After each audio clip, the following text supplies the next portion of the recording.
안녕하세요. 남편과의 관계 제 첫 번째 이번 주 다음 주 하게 되는데요.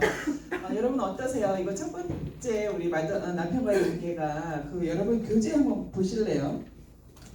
이 페이지 수는 안 적혀 있지만 아마 125페이지일 거예요. 위크 4 남편과의 관계 첫 번째 하고서 밑에 보니까 이게 큰 제목인데 복종 제대로 이해하기라고 나온 거예요. 복종에다 동그라미 많이 해보세요. 복종 우리한테 하시는 말씀이거든요. 우리가 복종하라는 그 부분인데 이 복종이라는 단어 이것을 그렇게 신난다. 내가 남편한테 복종하면 되는 거야. 너무 신나. 라고 하는 세대는 별로 없었어요. 늘 우리의 마음을 무겁게 하거든요. 왜 그러죠? 전 남편의 상태를 보면 이 복종이라고 하는데 일주일에 한두 번은 돼도 매사에 범사에 한다고 하는 것은 정말 나를 죽이는 일과도 같을 때가 있다는 거예요. 그래도 여러분 성경은 복종을 말하고 있다. 성경은 복종을 말하고 있고 하나님께서는 지금 여러분의 남편이 어떠한가 심하게 말하면 어떤 지경인가 이거를 보지 아니하시고 그럼에도 불구하고 나의 종들이 나의 딸들이 복종하는가를 보신다는 거예요. 우리는 남편의 상태를 많이 보죠. 그죠? 우리가 또 매인을 갖고 있잖아요. 그러나 하나님께서는 우리를 보고 계신다. 이것이 굉장히 중요합니다. 자, 그래서 복종이라고 하는 말로 시작을 하는데요. 이따 드니스 글렌의 그 영상을 보시면은 이렇게 한 몸, 남녀가 한 몸을 이룬 것에 대해서 나누는 거, 나누어지게 만드는 일이 많잖아요. 우리가 살면서. 그래서 코리조라는 단어를 이야기할 건데 코리조에 대한 뜻을 영상에서 한번 들으세요. 그런데 이런 나누게 만드는 하나님의 말씀을 지키지 못하게 만드는 가장 근본적인 세력은 사단이에요. 그렇죠? 근데 이 사탄이라고 하는 게 디아블로예요. 디아블로라는 게임도 많이 하던데 그 디아블로는 디아라는 말과 블로라는 말이 합쳐져 있는 거죠. 디아라고 하는 것은 사이예요. 우리 관계 사이, 우리 둘의 사이. 블로는 거기에 중간에 돌을 던져서 이제 깨는 것이거든요. 그래서 사탄은 깨트리는 관계를 깨트리는 것이 사탄의 목적이고요. 하나님께서는 그럼에도 불구하고 그 관계를 하나님 안에서 온전하게 해가는 것이 하나님의 뜻인 거예요. 우리가 이것은 훈련이에요. 거기서 우리가 어떻게 할 것인가. 하나님 내 형편 한번 내 형편 대보세요. 내 입장 대보세요. 이건 사탄이 꿰어서가 아니라 이것은 깨질 수밖에 없는 거예요. 이렇게 일들이 많지만 또 세상은 많이 얘기하지만 꼭 그렇지는 않다는 것을 말씀드릴 텐데요. 우리 교재 166페이지 보실게요. 166페이지에 왜 복종하는가? 왜 복종하는가? 거기서 우리에게 와닿는 이제 여러 가지 만감의 그런 표현들은 있겠지만 거기서 왜 복종하는가의 질문이 있었고 그 밑에 설명이 있는데 남편에게 복종해야 할 첫 번째 이유는 남편이 어쩌서다? 남편이 와우 원더풀 베스트 하즈반드야가 아니라 하나님이 명령하셨기 때문입니다. 굉장히 중요해요. 하나님은 명령하셨고 우리는 그 명령을 받았고 하나님은 명령을 받은 자를 지켜보신다. 아까 제가 드린 말씀하고 일맥상통하는 말이에요. 우리는 하나님 말씀을 흔쾌히 행할 수 없게 만드는 남편의 상황, 자녀의 상황, 우리 시댁의 상황, 여러 가지 상황에 우리가 막 눈이 팔려가지고 이게 어떻게 될 일인가 싶지만 하나님은 여전히 그럼에도 불구하고 명령을 받은 우리를 눈여겨 보시고 도우신다는 거예요. 자, 그것이 첫 번째 이유가 되는데요. 하나님과 우리가 언약 관계에 있기 때문입니다. 그리고 우리 복습을 해보셨지만 남편과 나는 하나님 앞에서 그러한 복종하고 사랑하는 언약 관계에 있다는 거예요. 여러분 언약이라고 하는 것은 여기서 보면은 이제 언약, 메리트라고 해서 언약이라고 하는 말이 자른다는 표현이 있어요. 자른다. 그래서 동물을 이렇게 반쪽씩 쪼개놓는 거죠. 그래서 우리가 이 언약을 어길 때에는 이 동물처럼 반으로 쪼개지는 듯한 죽음을 감당한다. 죽음이 따른다라고 하는 게 그 언약이에요. 언약을 파괴한다고 한다는 것은 내가 좀 잘못했다, 좀 제대로 못했다는 수준이 아니라 언약을 파괴했다고 하는 것은 그 관계가 완전히 쪼개진다는 것을 뜻하고 있는 것이죠. 그래서 아브라함 이야기가 나왔었죠. 우리 이거 보실 때 이제 그것입니다. 자, 이런 속에서 하나님의 명령이다. 그런데 저희 남편하고 저는 한국에 있을 때 같은 교회 청년부였어요. 우리는 오랫동안 잘 알았어요. 그래서 우리 남편의 친구 관계, 그 가족 관계, 뭐 저의 친구 관계, 가족 관계, 뭐 이리저리 뭐 둘러둘러 뭐 놀기도 많이 놀고 어떤 사람인지도 많이 알고 하면서 하는 중에 이제 나이가 돼가지고 결혼한 거예요. 뭐 사실은 그때 친구들이 굉장히 많았어요. 근데 남은 사람이 저희 남편밖에 하나가 없거든요. 그런 때가 저한테 오더라고요.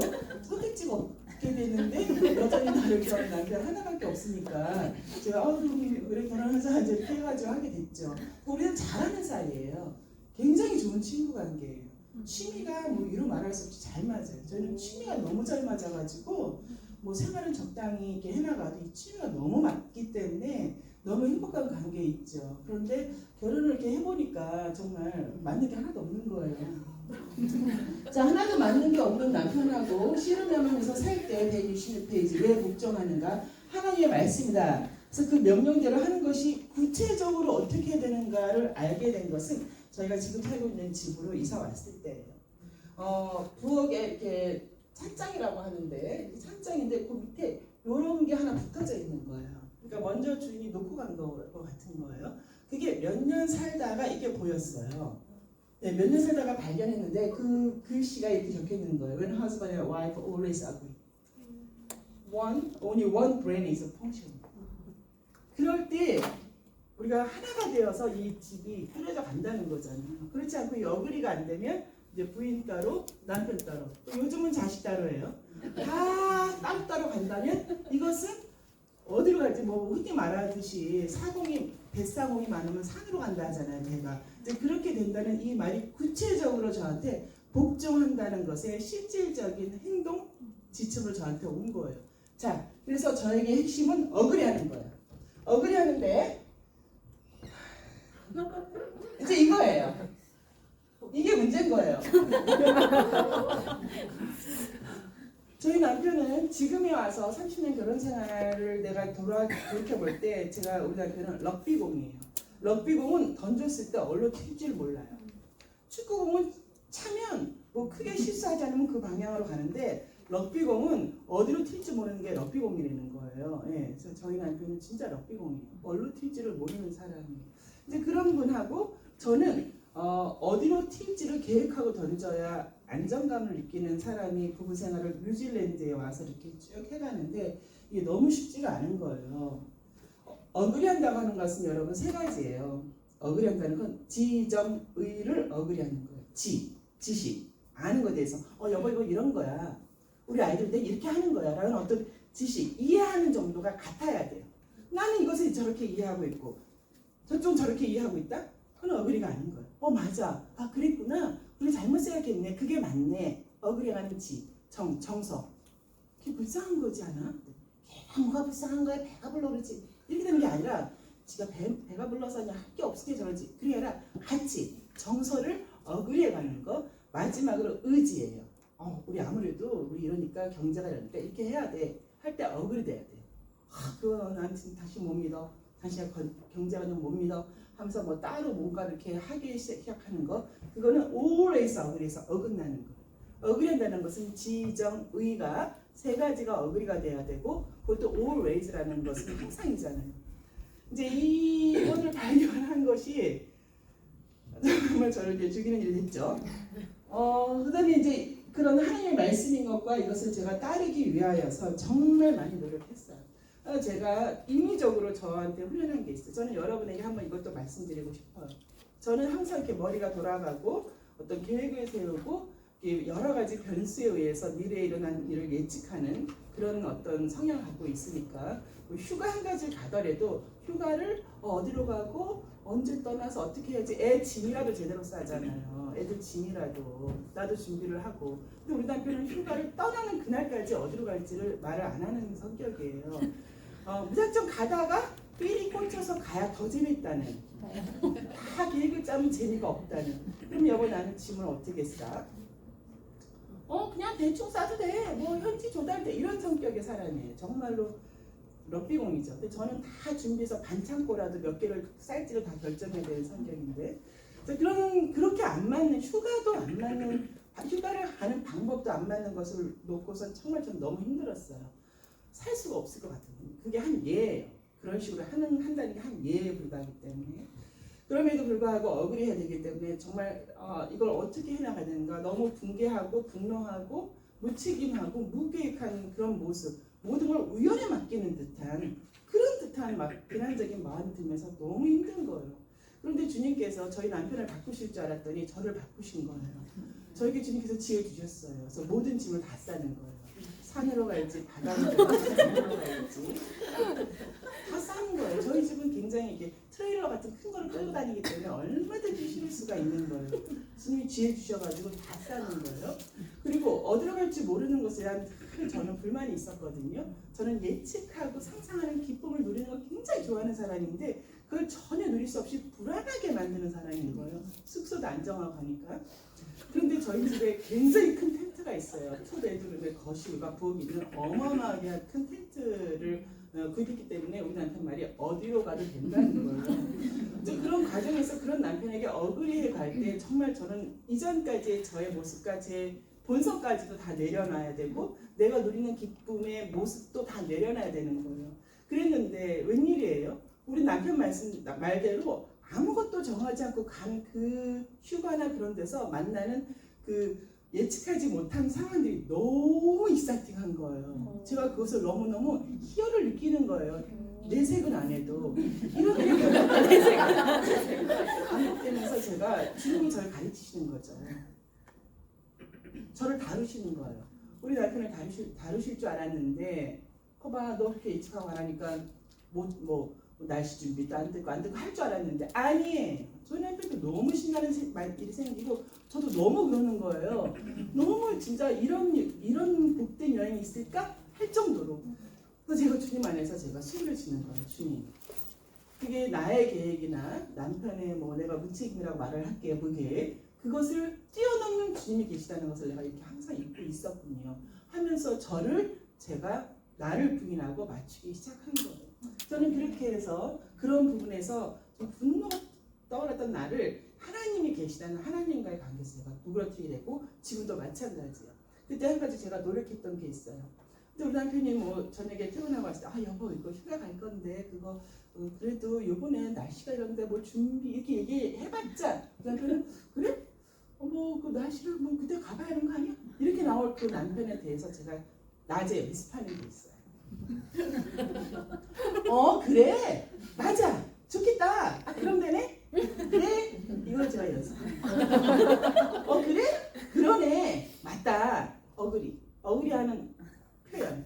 왜냐면 나는 그런 어그리하는 표현이 내 속에서 저절로 안 나와요. 누구는 위선이라 그러는데 여러분 속에서 저절로 나올 것 같으세요? 여보 맞아 이게 저절로 되실 것 같으세요? 저절로 안 되더라고요. 그래서 저는 연습했어요. 맞아 재밌겠다. 좋아. 이거를 내내 연습하는 거야. 남편이 와서 어떻게 말해도 저는 이미 어그리. 맞아. 좋아. 그러네. 그러니까 준비된 여자로 있는 건데 그렇게 가서 제가 돌아보니까 초창기 때는 이것을 연습했어도 남편이 와서 역시 또 내 기본적인 기대와 다른 말을 할 때 맞아. 그렇지. 재밌을 거야. 하고 얼른 제 방으로 도망갔어요. 속에서 또 얼굴이 나고 눈물이 나고 근데 이것을 몇 년 동안 계속 제가 훈련한 거예요. 맞아 그러네 그럴 것 같아 하면서 저희 남편도 그 여행에 대한 뭔가 자기 나름대로의 준비가 속에서 생겨내는 거예요. 그래서 저는 저를 훈련했다. 여러분 한번 보세요. 여러분이 저절로 동의가 안 되는 부분에 대해서 하나님께서 동의하라고 했을 때는 어떻게 되는가 연습해야 됩니다. 저는 그것을 위선이라고 생각하지 않아요. 저는 저를 바꾸고 저를 훈련했어야만 됐던 거예요. 자 그렇게 해서 우리 남편에게 내가 어그리하는 표현과 어그리하는 바른 애티튜드를 훈련하고 저를 연습하면서 이렇게 오다가 저희 남편은 제가 아까 말씀드린 것처럼 럭비공이에요. 그 감정도 어디로 튈지를 모르는 거예요.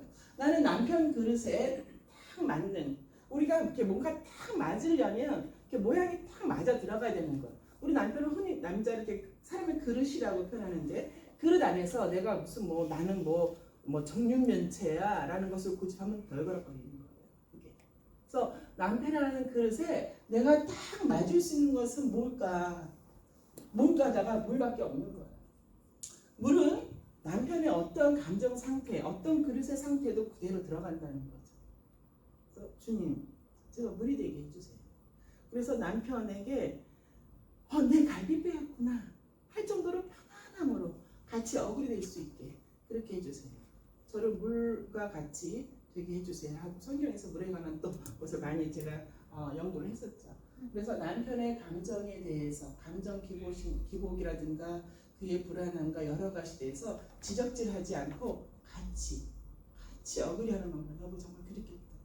야 나라도 진짜 화가 났겠다. 여보 그거 어떻게 참았어? 하는 사람이 되도록 이제 그릇에 딱 맞는 분이 되도록 했죠. 우리 남편은 지난 14년 15년 참상생 동안 제가 마더와이 사는 동안 너무 행복했대요. 네, 너무 행복했었고 우리 아들도 여러 번 이야기했었죠. 그게 이제 하나님의 말씀을 지키느라 애써왔던 그런 순간인데 남편이 제가 럭비공이라는 게 이게 장난이 아니라 이 그릇도 뭐 아침 저녁으로 똑같아야 될 것 같은데 그냥 아침에 나가면 그릇하고 저녁에 놀았을 때 그릇이 또 달라. 힘들어. 그렇게 이제 하는 것에 물로서의 나는 돕는 배필로서 우리 남편의 케이스는 내가 잘 돕는 배필로 하나님의 말씀을 성취하기 위해서는 내가 따르기 위해서는 내가 이제 물이 되어야 된다는 저의 이것은 선언지 여러분 다 같이 물이 되라는 말씀은 아니에요. 제 케이스에 제가 찾아낸 하나님의 말씀을 충성히 따르기 위한 제 방법이었죠. 자 이렇게 해서 30년 결혼 생활이 왔는데 정말 하나님의 복이죠. 마더와의 사는 동안 제가 뭐 이런 여러 가지 노력을 통해서 해온 동안 저희 뭐 심한 사춘기 딸도 있었고 경제적인 위기도 있었고 뭐 여러 시댁하고의 관계도 있고 많은 위기가 있었는데 지나고 보니까 정말 잘 넘어왔던 거예요. 근데 만약에 제가 저런 하나님의 말씀을 제가 따르지 않았다면 정말 풍지박산 났을 그럴 만한 일들이 많았던 건데 뭐 완벽하게 다 평온했다고 제가 드리는 말씀은 아니고 넘어왔다, 오버컴했다, 극복했다는 것을 제가 말씀을 드리는 거고 지금 30년 지나와서 이렇게 보니까 저희 남편이 저는 저렇게 애를 쓰고 막 이렇게 왔고 했는데 저희 남편은 그다지 변한 것 같지가 않은 거예요. 아니 남자가 저렇게 여전히 저렇게 럭비공의 모습을 갖고 있고 뭐 흔히 뭐 이렇게 뭐 철들었다 안 들었다 이런 말 표현도 있던데 그렇게 우리 남편이 내가 저렇게까지 한 것에 대한 어떤 딱딱 맞는 열매 소사를 나에게 주지 않는 일들이 계속 벌어지는 거예요. 어떻게 계속 벌어지죠? 그래서 제가 굉장히 힘들어 왔어요. 사실 제가 몇 주 동안에 이 다친 것도 그런 제가 멘붕의 음모가 관련이 되는 건데 내가 마더와이 더 이상 못하겠다. 이 마더와이 이제 할 일은 여기까지인가 보다. 여전히 변하지 않는 남편에 대한 나의 정말 이것은 그냥 간신히 끌고 오고자 하는 수준밖에 안 된다라고 제가 회의가 올 정도로 굉장히 힘들었어요. 그랬는데 요 한두 주 사이에 주님께서 제가 주님 앞에 갔을 때 주님께서 저한테 이렇게 말씀하시는 거예요. 충성된 종아, 너가 작은 일에 충성하였다. 참 이렇게 남편에게 기분을 맞추든 뭘 맞추기 위해서라도 물이 되어야 했던 저에 대해서 정말 작은 일이죠. 그 남자가 뭐 이렇게 대단한 남자라고 뭐 세상을 구하는 사람도 아니고 뭐 우주를 구하는 사람도 아니고 그냥 평범한 한 사람에게 맞추기 위해서 온 것은 정말 작은 일이에요. 정말 저는 어떤 때는 집어치우고 싶은 거예요. 이게 뭔 소용이다. 이게 뭔 그렇게 큰 일이야. 그런데 주님께서 작은 일이 충성해. 그런 마음을 저한테 계속 주시는 거예요. 나는 너를 얼마나 기뻐. 난 너가 자랑스럽다. 나는 너를 칭찬한다. 너는 정말 수고하였고 너는 나의 계명을 지키느라 최선을 다했다. 난 너로 인하여 기쁘다. 그런 듯한 메시지를 저한테 주시는 거예요. 아 그거구나. 그렇다면 주님 저는 계속해서 돕는 배필로 그렇게 제가 이 스탠스를 취한다잖아요. 이렇게 가겠습니다. 그래서 다시 한번 제가 다짐하게 됐고 한 가지는 앞으로 더 이상 저희 남편이 내가 이렇게까지 남편에게 말씀대로 하기 위하여서 내가 취하고자 하는 혹은 기대하는 게 또 있는 거잖아요. 그런 걸 주지 아니할지라도 아니할지라도 내가 사람에게 기대하는 것이 아니라 하나님께서 나로 인해서 기뻐하시는 이 말씀에 대한 순종, 특히 너의 남편에게 복종하라. 이 부분에 대해서 제가 더욱더 기쁘게 복종하겠다 라고 하는 것을 다짐하게 됐습니다. 여러분도 각자 하나님께서 주신 말씀이 있으실 거예요. 네. 우리는 모두 하나님과의 관계에서 이 땅의 삶을 살아가는 거. 여러분 그 말씀에 순종하는 기쁨을 누리시기 바랍니다. 같이 기도하실게요.